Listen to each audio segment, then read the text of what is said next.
ক্ষমতার দম্ভে বাংলাদেশিদের উগ্র হুঁশিয়ারি দিলেন শুভেন্দু। পশ্চিমবঙ্গের লোকসভা ও বিধানসভা নির্বাচনে চরম সাম্প্রদায়িক মেরুকরণ ঘটিয়ে জয়ী হয়ে এবার প্রকাশ্যেও বাংলাদেশ বিরোধী নোংরা খেলায় মেতে উঠেছেন উগ্র হিন্দুত্ববাদী বিজেপি সরকার। কথিত অবৈধ বাংলাদেশি তকমা দিয়ে সাধারণ বাংলাভাষী মুসলমানদের দ্রুত পশ্চিমবঙ্গ ছাড়ার চরম ধৃষ্টতাপূর্ণ ও উদ্ধত্তপূর্ণ হুঁশিয়ারি দিয়েছেন রাজ্যের নয়া মুখ্যমন্ত্রী ও কট্টর মুসলিম বিদ্বেষী নেতা শুভেন্দু অধিকারী। একই সাথে বাংলাদেশিদের পাকড়াও করতে ও পুশব্যাক করার আগ পর্যন্ত খাঁচায় বন্দী করে রাখতে বিতর্কিত আটক শিবির চালু করেছে তার প্রশাসন। দিল্লির প্রেসক্রিপশন অনুযায়ী শুভেন্দুর এই প্রকাশ্য যুদ্ধাংদেহী আচরণ দুই প্রতিবেশী দেশের কূটনৈতিক সম্পর্ককে চরম ক্ষোভ ও অস্থিরতা তৈরি করেছে। ভারতের সরকারি সংবাদ সংস্থা পিটিআই ও দ্য টাইমস অফ ইন্ডিয়ার বরাতে বুধবার 27 মে উগ্র হিন্দুত্ববাদী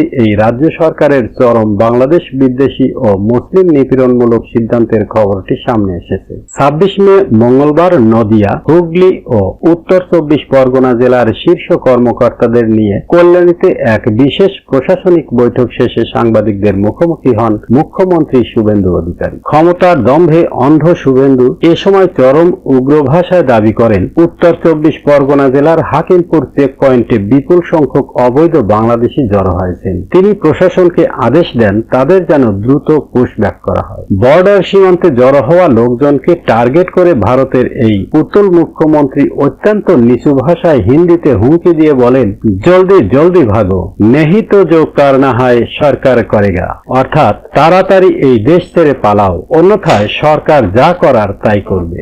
বিজেপির চিরচেনা মুসলিম বিদ্বেষী রাজনীতিকে উস্কে দিয়ে শুভেন্দু অধিকারী আরো বলেন, আমরা এই অনুপ্রবেশকারীদের জেলে বসিয়ে খাওয়াতে চাই না বা তাদের পেছনে জনগণের ট্যাক্সের টাকা নষ্ট করতে চাই না। তারা ভারতীয়দের বিশেষ করে পশ্চিমবঙ্গের মানুষের ক্ষতি করেছে। বিগত দিনে ভোট ব্যাংকের নোংরা রাজনীতির কারণে আইন কার্যকর করা হয়নি, কিন্তু আমরা ভোট ব্যাংকের ঊর্ধ্বে উঠে দেশ ও রাজ্যের স্বার্থে বিতর্কিত নাগরিকত্ব সংশোধন আইন পূর্ণাঙ্গ কার্যকর করব। উল্লেখ্য, ক্ষমতায় এসেই বিজেপি নেতা শুভেন্দু অবৈধ অনুপ্রবেশকারী বাংলাদেশী ও রোহিঙ্গাদের চিরতরে উচ্ছেদ করতে ডিটেক্ট, ডিলিট অ্যান্ড ডিপোর্ট নামক এক বিপজ্জনক ফ্যাসিবাদী নীতি ঘোষণা করেছেন, যার মূল লক্ষ্য মূলত সীমান্ত অঞ্চলের নিরীহ বাংলাভাষী মানুষেরা। আসামের মতো এবার পশ্চিমবঙ্গকেও মুসলিমদের জন্য উন্মুক্ত জেলখানা বানানোর মহাপরিকল্পনা হাতে নিয়েছে শুভেন্দু সরকার। পশ্চিমবঙ্গ সরকার রাজ্যের প্রতিটি জেলায় তথাকথিত প্রত্যর্পণ বা প্রত্যাবাসনের